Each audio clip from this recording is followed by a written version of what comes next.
Бир жолу акылман адамдан сизди эмне эң көп таң калтырат деп сурашканда ал мындай деп жооп берген экен.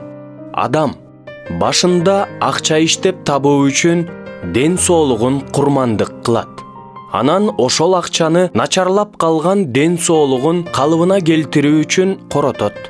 Ушундайча жүрүп, ал келечеги жөнүндө абдан кабатырлангандыктан бүгүнкү күн менен эч качан рахаттанбайт.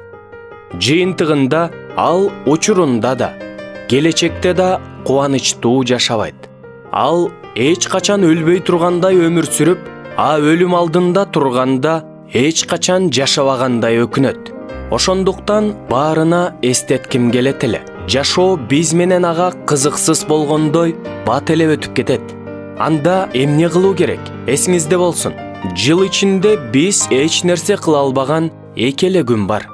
Алардын бири кечээ, экинчиси эртең. Достор, бүгүнкү күн менен жашагыла.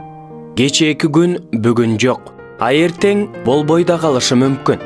Эң маанилүү нерселерге, сүйгөндү үйрөнүүгө, ишенүүгө, дегеле жөн гана жашоого бүгүн эң сонун күн экенин билиңиз.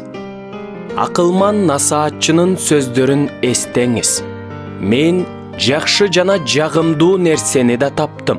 Бул адамдын өзүнүн Кудай берген бүт өмүрүндө күн астында кылган бардык эмгегинен рахат алуусу, жеп ичүүсү. Анткени бул анын үлүшү. Эгерде кайсы бир адамга Кудай байлык жана мал мүлк берсе, жана ага аларды пайдаланууга бийлик берсе, өз үлүшүн алса, эмгегинин үзүрүн көрсө, анда бул Кудайдын белеги. Ал өз жашоосунун кыскалыгы жөнүндө көп ойлонбойт. Анткени Кудай анын жүрөгүн кубанычка толтурган.